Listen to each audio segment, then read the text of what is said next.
Hey y'all, welcome back to the channel. Today we are looking at tap machines. Lovely piece of equipment, not cheap, so make sure you always keep it up and nice and tidy. So a couple common problems we run into when we go into a store and you're having issues is the air pressure line is possibly shut off on here. So first thing, if you're having problems, make sure you have your air valve on and your pressure gauge is at 30 psi. You should never have to mess with the regulator, but if your pressure gauge is not at 30 and say it's at 0, that's pretty much a telltale sign right away that you're going to want to make a work order. Not much you guys can do about it. So yeah, make a work order on that. Next thing we have problems with is the diaphragms leaking up here. Some stores will have them in stock. As long as you have a wrench, you can take this apart and replace that. If not, you can make a work order. The part's only a few dollars. You can replace those. The coupler on here also gets loose sometimes. So if you have a pair of pliers, you can tighten this up to stop any leaks, that sort of thing.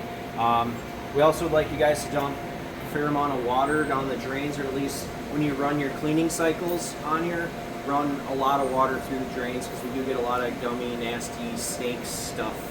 Well, not actual snakes, but sugar snakes as we call them. Nobody likes real snakes, at least not me. So yeah, make sure you dump a ton of water down that. A lot of times too, we'll see that people have these snapped off. Don't force them. If they're not going, just choose a different thing to hook up your line to. So say you want to go out on this one and it's broke, go to the next one if it won't go. Simple as that. Don't snap it off. These are a pain in the butt to replace. They can't be done in store. We have to come out and replace them. So be gentle with them. These ones are all nice and new and not broken, so that's how we like to see them.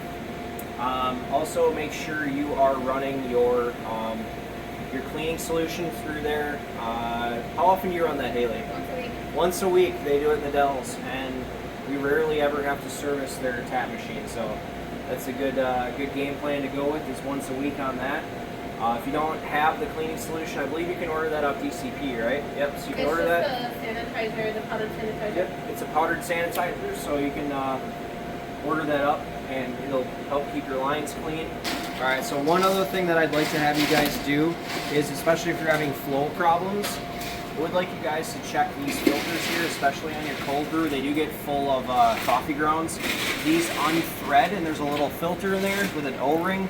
You pull that out, rinse it off in your sink, slap it back together, and you should be good to go. That'll help restore a lot of the flow on either of these two lines. One thing you guys should not be messing with at all is this knob right here. This adjusts the nitro. We go into a lot of stores and some people have it completely cranked all the way on to full nitro or nothing at all. The reason that people mess with that is because when their nitro isn't coming out properly, they think they just need to crank it up. That's not the reasoning. Inside of these heads, there's a little disc in here. And this one looks pretty good. So this disc has holes in it. I don't know if you can see that, but those holes get completely plugged and need to be cleaned. So we normally unthread this, take it over to your sink, clean all the parts out, make sure you put it in there correctly because there is a few parts in here. Don't mess with that knob down there, that's for us only. Clean that, you should be good. Anything else, you probably have to make a work order and we'll come out and get you all tuned up.